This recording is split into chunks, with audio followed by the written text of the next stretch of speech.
Mr. Raj wants to know, why do mutual funds have so many schemes, which makes fund selection confusing? Uh, Wouldn't it be simpler and logical to have only a few schemes? Yes, ideally, but at a certain level, mutual fund industry is getting older. It has legacy. They have launched funds, and unlike any consumer product, when you launch a improved soap Huh. and phase out the older one, Yeah. in financial products you can't do that because they continue. Investors have invested and they remain invested. So there is a legacy. I completely agree that There are a whole lot there's of just them. too many funds, Yeah. and it adds to the confusion. But you can have, you just need to look at 2 3 kind of funds. In fact, if you look at 4 kind of funds, that will take care of most every investor's need. Investing for tax saving, you have a tax saving fund. Investing, getting started, or first time investor trying to never invested long term money, invest in a balanced fund. If you get into and if once you are 2 3 year experience of investing in balanced fund, then move into a multi cap fund, and that's about it.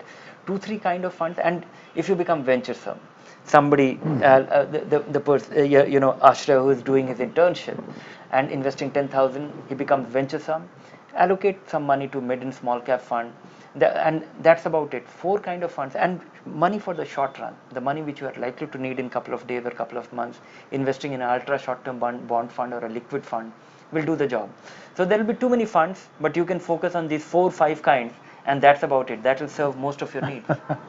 All right. Now, since you mentioned about long term, and we were talking about Yeah. long term funds, should one look at one's portfolio from time to time and, as you said, from balanced, go to multi cap, etc.?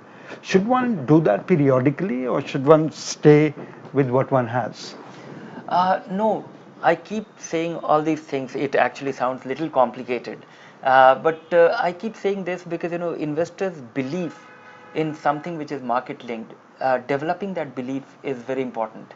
When you invest for the first time and you look at a short term fund, Mm. a small cap fund or a micro cap fund which has done exceptionally well. There are funds Mm. which gave a return of 50 60% for 2 3 successive years, and those returns look phenomenal. It's very difficult to resist that. And when investors invest and they see that 20% decline, 30% decline in 3 months time frame, Right.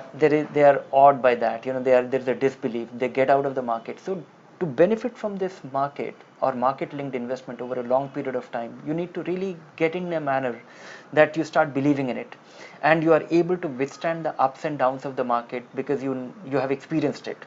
So doing it in a calibrated way Hmm. is the only way you can do it. Is invest in a balanced fund. Only after 2 3 years, once you have settled with that, they will also be volatile but relatively less. Hmm. Then get into a multi-cap fund. Then make some allocation to mid and small cap fund, and that's about it. Okay. So, and if you just want to keep it simple, balanced funds will actually meet the needs of most long-term investors as well.